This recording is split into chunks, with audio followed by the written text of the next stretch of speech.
구약성경 1262페이지 호세아 8장 1절로 끝절까지 말씀 보겠습니다.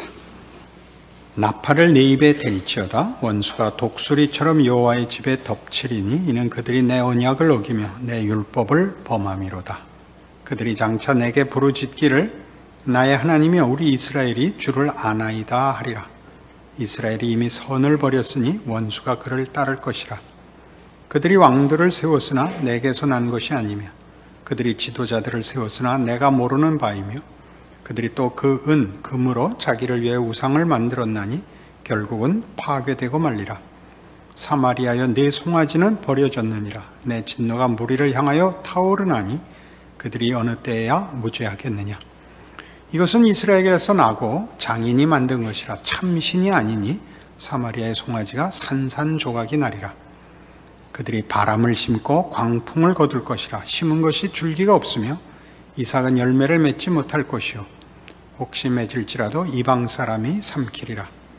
이스라엘은 이미 삼켜졌은즉 이제 여러 나라 가운데 있는 것이 즐겨 쓰지 아니하는 그릇 같도다. 그들이 홀로 떨어진 들나귀처럼 아수르로 갔고 에브라임이 값주고 사랑하는 자들을 얻었도다. 그들이 여러 나라에게 값을 주었을지라도 이제 내가 그들을 모으리니 그들은 지도자의 임금이 준 짐으로 말미암아 쇠하기 시작하리라. 에브라임은 죄를 위하여 제단을 많이 만들더니 그 제단이 그에게 범죄하게 하는 것이 되었도다. 내가 그를 위하여 내 율법을 만 가지로 기록하였으나 그들은 이상한 것으로 여기도다.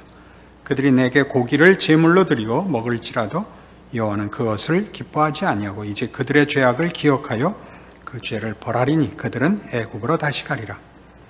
이스라엘은 자기를 지으신 이를 잊어버리고 왕궁들을 세웠으며 유다는 견고한 성읍을 많이 쌓았으나 내가 그 성읍들에 불을 보내어 그 성들을 삼키게 하리라. 호세아에서 계속 반복되는 것처럼 이스라엘의 범죄를 꾸짖고 있는 장면들입니다. 이스라엘은 여호와를 의지하지 않고 현실적인 해결책을 계속 추구하고 있습니다. 그 현실적인 해결책이라는 것은 종교이며 또 정치입니다. 종교와 정치와 군사력으로 또는 외교로 저들의 안전을 도모하고 있는데 여기서 중요한 것은 종교가 정치나 외교와 동일한 이해선상에 놓여 있다는 사실입니다. 우리가 호세아서를 계속 보면서 확인하는 것은 그들이 여호와를 섬기는 일에 열심을 냈으나 우상을 섬기는 것과 여호와를 섬기는 것의 차이를 알지 못한다는 사실입니다. 그들이 제사를 열심히 드리고 또 그 제사장들과 제사에 대하여 더 열심을 가지지만 하나님이 인정하지 않는 신앙을 갖고 있다 하는 것이 우상을 섬기는 데서 드러날 뿐만 아니라 우리 호세아 6장에서 이미 확인했던 대로 저들이 하나님을 알지 못하는 자가 되었다라는 지적 속에 충분히 표현되고 있습니다. 하나의 방법과 수단으로 생각을 하고 있지 하나님을 안다, 하나님을 섬긴다는 것이 무슨 뜻인지를 이해하지 못합니다. 그래서 오늘 8장 1절에 있는 것 같이 이제 위기가 임박했다, 멸망이 임박했다 하는 나팔을 내 입에 댈지어다 하는 것은 비상시의 경계령 혹은 그 경보령을 말하는 것입니다.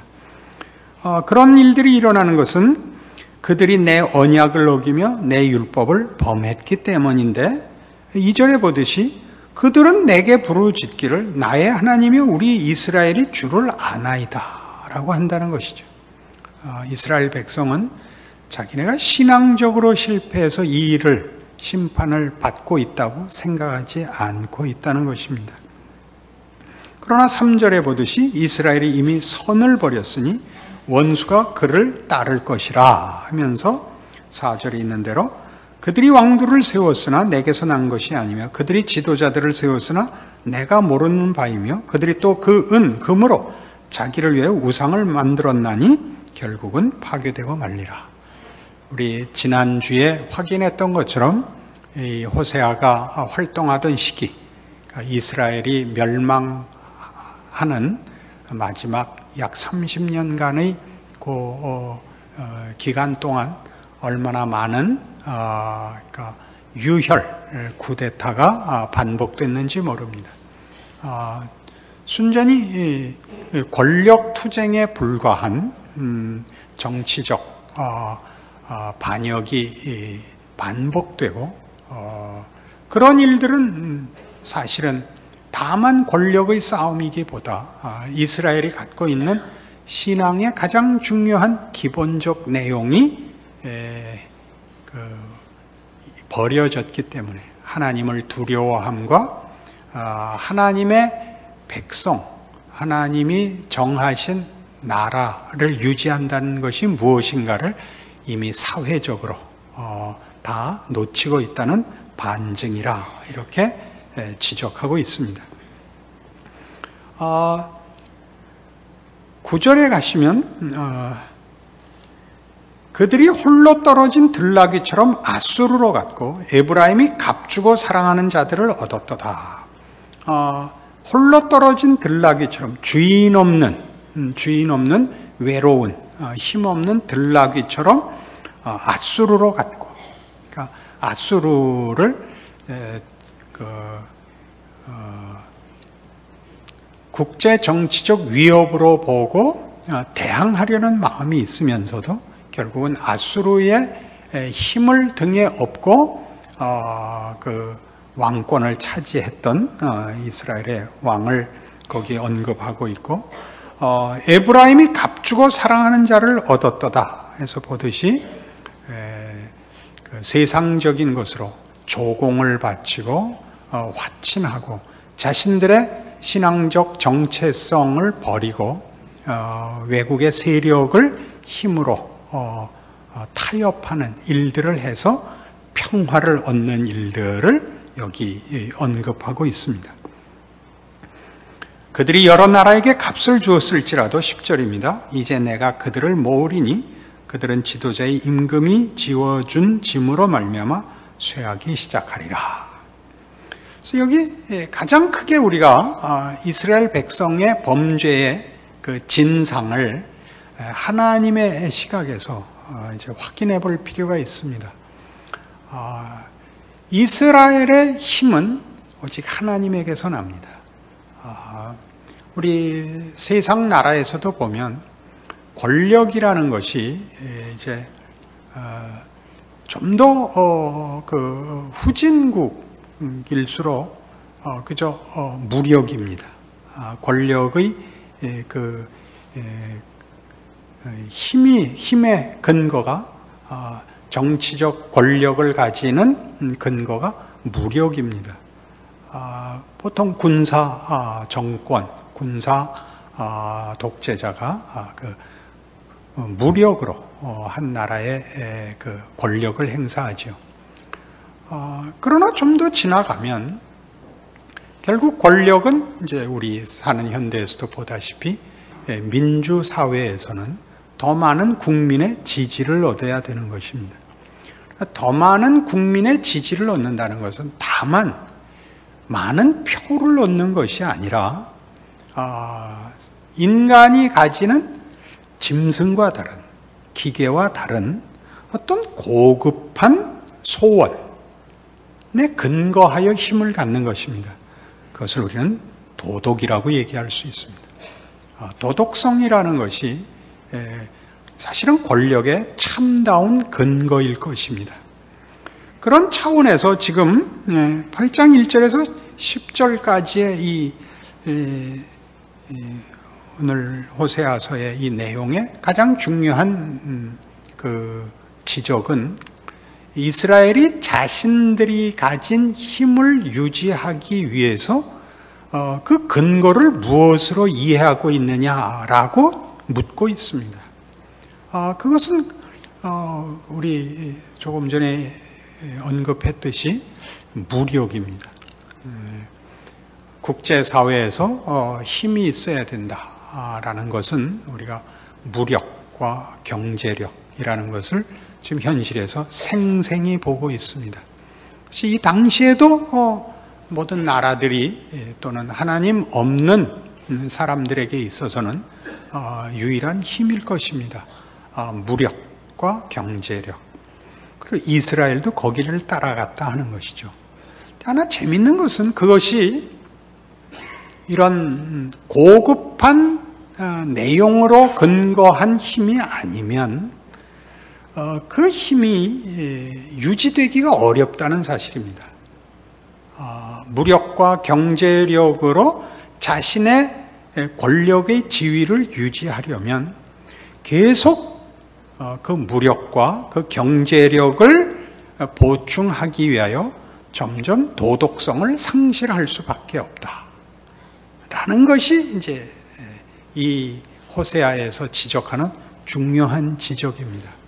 그 도덕성은 일반적으로는 우리 아는 그런 보편적 윤리와 도덕을 말하는 거죠. 최소한의 어떤 의의입니다만 지금 성경에서 얘기하는 것은 이스라엘 백성은 그 도덕이 하나님을 아는 지식, 우리 식으로 하면 신앙, 하나님의 어떠하심이라는 것에 근거하여 이 힘이 주어져 있다는 사실이죠.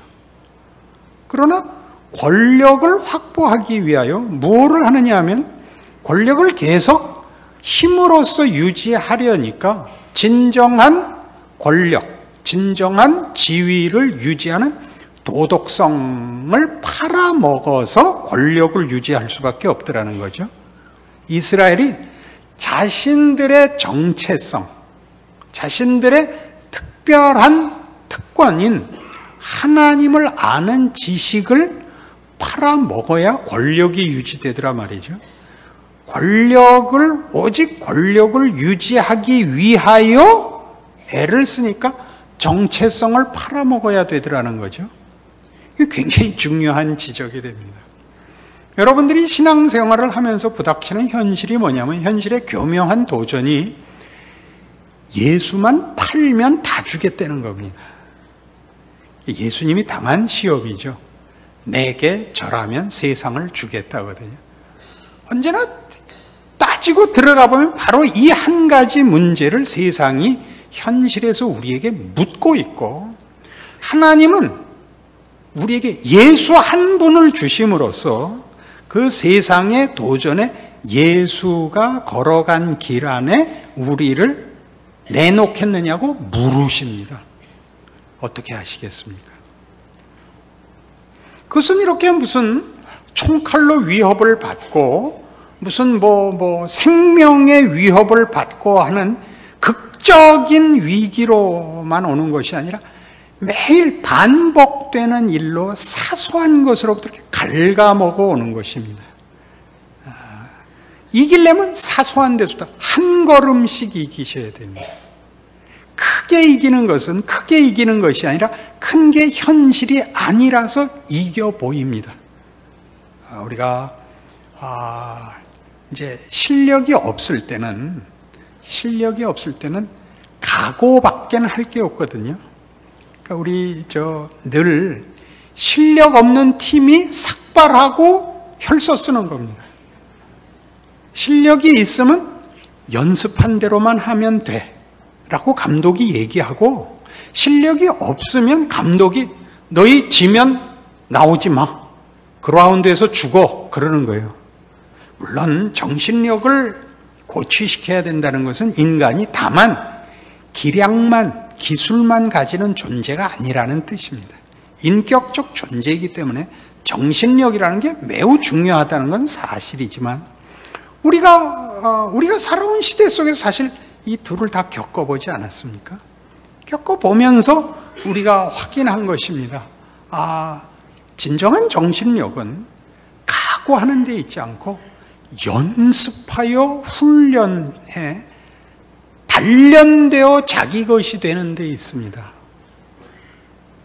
각오가 아니라 그 각오를 실제로 살아내서 많은 실패와 많은 고난과 많은 좌절과 많은 한계를 극복하여 쌓아온 것으로만 각오나 고백이라는 것이 힘을 갖는 것이지, 아직 가지 않은 저 앞에 있는 목표를 가지는 것을 오직 목표를 고백하는 것으로서 지금부터 가야 할 그 자리를 대신할 수는 없다 하는 것이 인생의 교훈이요, 역사의 교훈이지요. 그러니까 신앙생활이라는 건 결국 언제나 이 싸움입니다. 하나님을 내 힘의 유일한 원천이요, 내 존재의 만족과 감사로서 인정하고 순종하겠느냐를 오늘 하루만큼 싸우는 것이죠. 오늘 하루만큼. 거기 이미 얻어진 어떤 권력을 유지하고 하나님의 백성이라는 이름을 유지하는 데 쓰는 것이 아니라 하나님의 백성이 더 있고 크고 깊어지기 위하여 오늘 하루를 언제나 하루를 가지고 싸우는 한 걸음의 싸움을 하는 것이죠. 그것이 지금 이스라엘에서 보자면 안정과 번영이라는 이름으로, 안정과 번영이라는 이름으로 하나님을 놓거든요. 하나님이 수단이 되고, 그래서 하나님과 우상의 구별이 없어진단 말입니다. 그러니까 우리도 하나님의 백성이라는 것이 하나의 권력이고 유지해야 할 그 명분이 아니라 하나님의 백성이기 때문에 하루를 하나님의 백성으로 살 것이냐 말 것이냐의 부름과 도전 앞에 직면해 있다라는 생각 속에서 하나님의 백성으로 오늘 하루의 순종, 오늘 하루의 승리라는 걸음으로 가지 않으면 명분으로 요구되고 고백되고 원하는 저 앞에 있는 아직 많이 걸어가서 만나야 할 자리를 지금 갖고 있고 그것을 유지할 수 있는 양 하나님에게 내가 시간과 과정을 뛰어넘는 요구를 하고 하나님이 목표도 근거도 내용도 아닌 수단으로 바뀐다, 그런 뜻입니다. 너무 어렵죠? 모두의 표정에 당혹감이 보입니다. 어떻게 하다 이런 설교를 하게 됐을까요? 호세아가 그런 겁니다. 제가 그런 게 아니라. 이스라엘은 끊임없이 자기네들이 잘못했다고 인정하지 않습니다. 우리가 이사야에서도 보면 반복적으로 이스라엘의 그 반론은 뭐냐면 말라기에도 그게 나오는데요. 우리가 언제 하나님을 없수히 여겼습니까? 이게. 우리가 언제 신앙을 놓은 적이 있습니까? 그러나 거기에 우리 이사야 1장에서 지난주에 확인했죠. 너희가 헛된 재물을 갖고 오는 거 이제 꼴 보기 싫다. 너희가 오직 마당만 밟을 뿐이니라. 재물 갖고 오지 마라. 말라기에 가면 그게 뭐라고 돼 있죠? 내 이 꼴 보기 싫은 것 때문에 성전문을 닫을 자가 있으면 좋겠다. 그렇게 한탄하신다고요. 이스라엘은 끝까지 자기네 죄를 모른다고요. 우리가 지금 보는 권력 지향이 하나님이 우리에게 요구하는 것이 지위와 명분으로 된 자기 증명이 아니라 하나님이 하나님인 것을 이해하는 하나님을 아는 지식이요, 하나님의 성품으로의 부름을 받은 자의 순종의 과정이요, 기회요, 책임이라는 걸 기억하라는 것이죠. 여러분, 쉽게 속는 거 이겁니다. 여러분들 자주 그런 표현을 쓰셔서 제가 이제 많이 부담을 갖기 시작한 겁니다. 기도하실 때 우리 박영선 목사님 이렇게 기도하는 거는 거기 약간의 벌써 위험 요소가 있습니다. 이렇게 해야 됩니다. 우리 목사님 그러면 됩니다. 우리 공동체적 책임으로 표현하죠. 우리 목사님 건강하게 해주십시오. 그런데 우리 박영선 목사님 이런 건 벌써 어디를 의식하고 있는 거죠? 우리 교회 밖을 의식하고 있는 것 같아 보여요. 제가 너무 예민할까요? 우리 남포교회 이러면 안 돼요. 다 안다는 것이 거기 우리만이 아니라 누구 밖에서도 알고 있다고 거기 벌써 묻어나오는 것 같아요. 우리 교회 거기까지만 해야죠. 그러니까 벌써 우리가 가진 어떤 자랑과 힘이 있습니다. 우리가 뭘 벌써 갖고 있다고 생각하는 거죠. 그런 건 없습니다. 우리가 갖고 있는 건 뭐냐면 믿음뿐입니다. 하나님이 누구신가를 아는 믿음뿐입니다. 그것이 우리에게 뭘 요구하느냐 하면 너 하나님의 사람으로 지금 정말 하나님의 사람으로 살고 있느냐를 묻습니다. 그것은 여러 번 얘기하듯이 단순한 문제는 물론 아닙니다. 우리가 하루아침에 완벽한 성인이 된다는 뜻은 아닙니다. 그러나 하나님을 알고 있기 때문에 우리의 연약함과 실패까지 슬퍼하고 포기하지 않는 씨름이 있어야죠.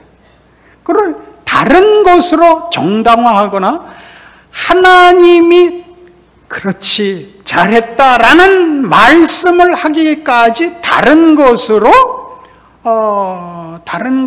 그 만족을 해결을 대신할 수 없다는 걸 알고 있어야죠. 그 싸움이 어렵습니다. 여러분 무슨 운동을 해서 고수가 돼본 적이 있습니까?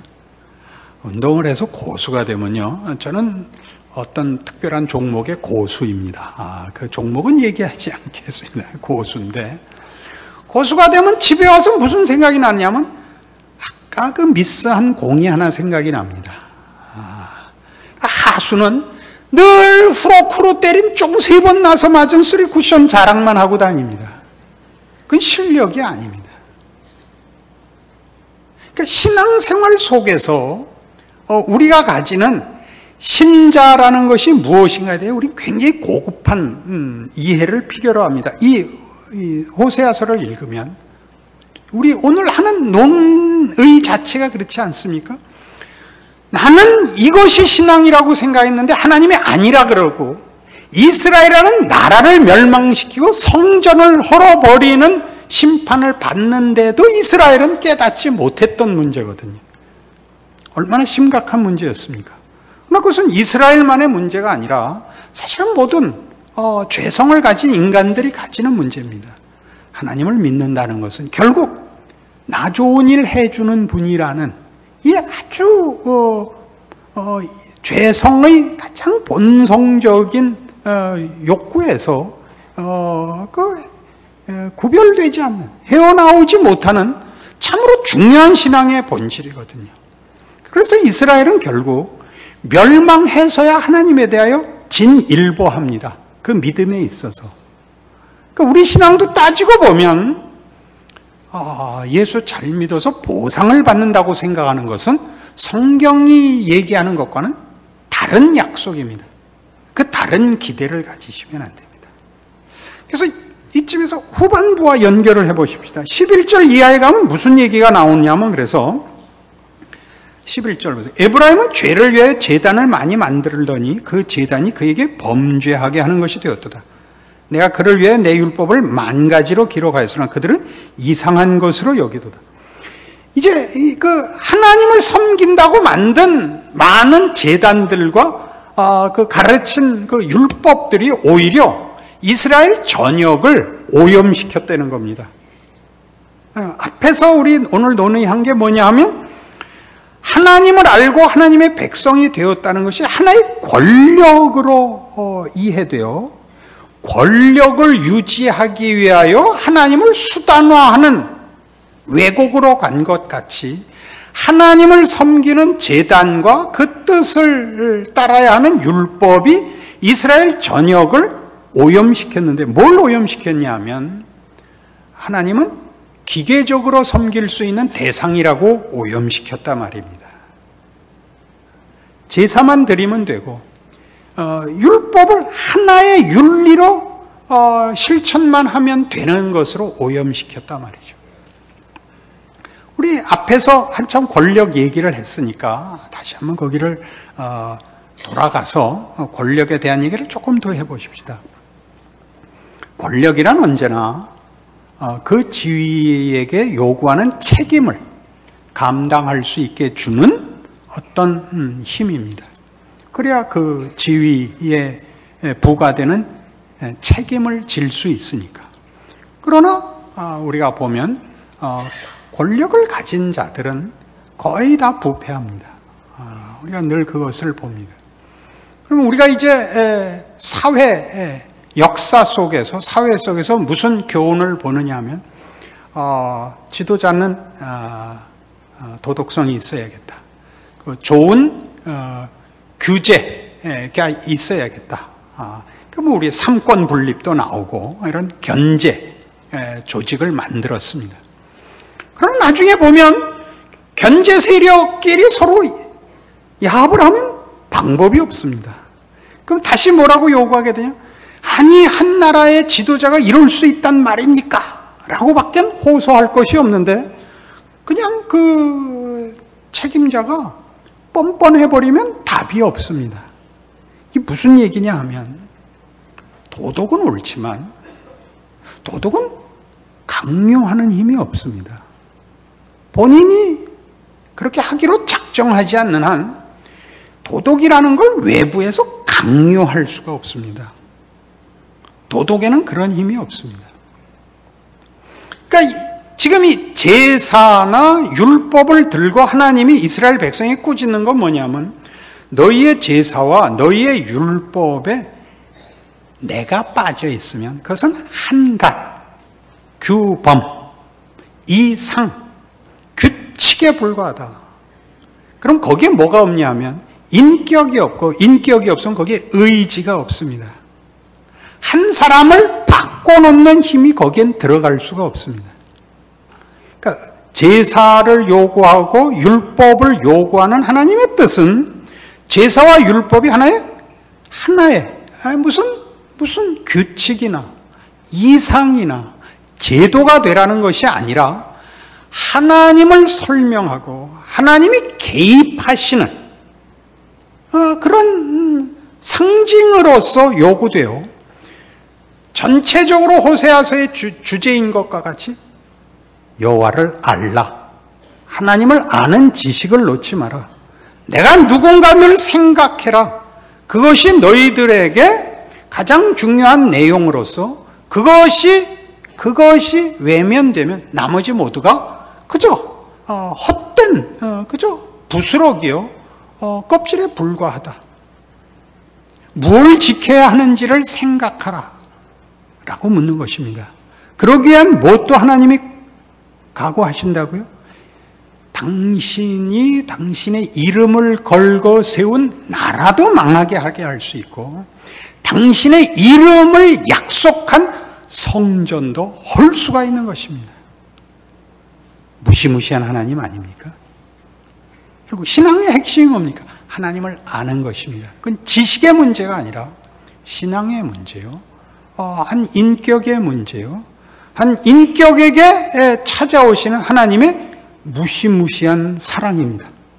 그것이 없으면 우리는 다만 이상과 당위와 제도와 분노와 이해관계와 비판과 정죄밖에 할 게 없습니다. 사람을 어떻게 사람을 바꿔놓을 그가 권력을 가져야 힘을 쓰는 것이 아니라 하나님을 알기 때문에 힘을 쓰는 사람을 만들어낼 수가 없습니다.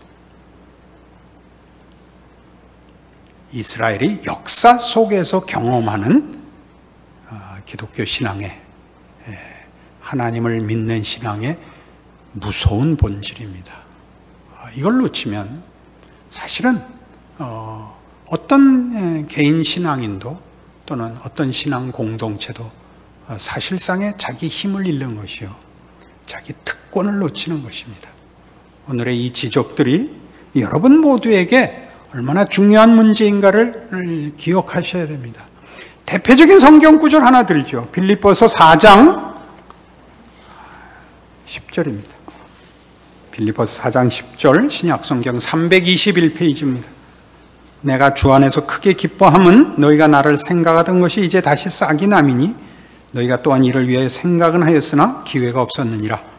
내가 궁핍함으로 말하는 것이 아니니라. 어떠한 형편에든지 나는 자족하기를 배웠느니 나는 비천에 처할 줄도 알고 풍부에 처할 줄도 알아.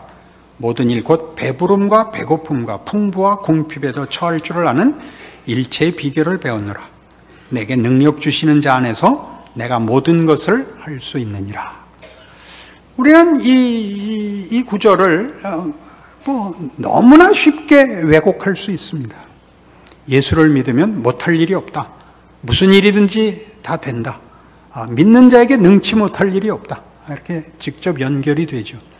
그러나 그 능력이 무슨 능력이냐 그럴 때는 그 믿는 자의 소원이 됩니다. 믿는 자의 소원. 그가 믿음을 가졌다는 것이 권력화되어 그 권력을 유지하는 수단으로 하나님이 금방 우리의 요구에 응답해야 되는 우리의 종이 됩니다.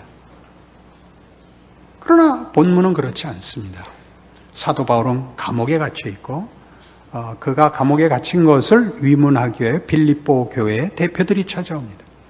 저들의 찾아옴과 위로와 또 도움을 매우 기뻐합니다. 그러나 그의 말이 이겁니다. 11절에 보듯이 내가 궁핍함으로 말하는 것이 아니니라. 내 곤경을 해소시켜줘서 고맙다는 말 아니다. 어떠한 형편에든지 나는 자족하기를 배웠다는 거예요. 아무래도 좋다. 이 말은 그렇게 쉬운 얘기는 아닙니다. 아무래도 좋다는 건 고통도 괜찮고 형통도 괜찮다라는 것이 형편상 괜찮다는 얘기가 아니라 나는 비천에 처할 줄도 알고 풍부에 처할 줄도 알아. 모든 일 곧 배부름과 배고픔과 풍부와 궁핍의 일체의 비결을 배웠다는 무슨 얘기냐 하면 어떠한 형편에서든지 하나님의 사람으로 예수의 삶에 동참해야 된다는 걸 알았기 때문에 고통은 물론 고통이지만 그 고통을 당하는 것이 실패이거나 쓸데없는 일이 아니라는 것을 알았다. 고통의 길을 걷게 하시면 고통 속에서 예수를 믿는 것이 무엇인지를 증언하는 기회를 갖는 것이요. 형통하면 형통함 속에서 예수 믿는 것이 무엇인지를 증언하는 길이라는 것을 나 이제 알았다. 내게 능력 주시는 자는 세상이 아니라 예수다. 그러므로 내게 능력 주시는 자 안에서 나에겐 그분이 예수뿐이다. 예수 안에서 난 무슨 꼴이라도 당할 수 있다. 그는 자신의 신앙을 우리 보통 하는 권력으로 이해하고 있지 않습니다. 예수를 믿으니 예수를 믿는 자의 마땅한 처우를 대접을 해 주십시오라고 요구하는 것 아닙니다. 무슨 길을 가든지 거기에서 예수 믿는 사람으로 살 수 있기 때문에 하나님이 나에게 요구하는 길을 내가 걸어갈 수 있다. 그렇게 얘기하는 겁니다. 이스라엘은 어떻게 됐죠?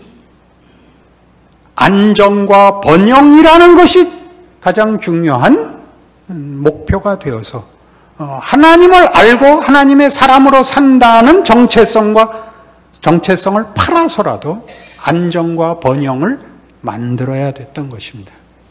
이게 이스라엘이 가졌던 신앙의 가장 중요한 본질적 실패가 있다 이거죠. 여러분의 삶이 얼마나 고단한지 저는 잘 모르겠습니다만 제가 아는 한 인생은 고단합니다. 인생은 고단합니다. 옛날 최희준 씨가 인생은 나그네 길이라 그랬는데 나그네 길 중에 거렁뱅이 길 같습니다. 그러나 그것이 하나님의 능력과 지혜와 신비 속에서 가장 값진 길이라는 것을 우리는 인정합니다. 맹 놓고 살라고 이 얘기를 하는 것 아닙니다. 가장 치열하게 살아야 되지만 거기는 세상이 보는 성공과 실패나 승리와 패배가 있는 것이 아니라 신앙. 저 사람이 하나님의 사람이요 예수 안에 있는 자인가의 문제로만 모든 형편을 이해한다는 기독교 신앙에 놀라운 새로운 관점이 있습니다. 믿음의 눈이 있습니다. 이 사실로 여러분들의 생애를 돌아보시고 현실을 책임 있게 믿음으로 순종하시는 오늘의 말씀이기를 바랍니다. 기도하십시다. 하나님 아버지 은혜를 감사합니다. 우리가 어떠한 형편에든지 예수 안에서 특별한 사람인 것을 이제 기억합니다. 우리는 세상적 가치로 판단될 수 없는 사람들입니다. 우리는 오직 예수 안에 있는가? 예수로 만족하는가? 예수를 믿는 믿음으로 세상과 대면할 수 있는가? 세상을 꿰뚫어 맞서 나갈 수 있는가를 책임지고 있는 사람입니다. 이 싸움은 고통스러울 수 있을지 몰라도 이 싸움은 그 자체로 우리의 복이며 명예며 영광입니다. 이 믿음 주시옵소서.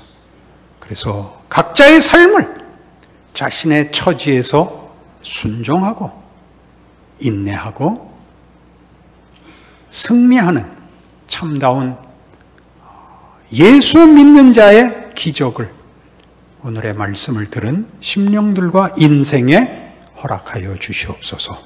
예수님 이름으로 기도합니다. 아멘.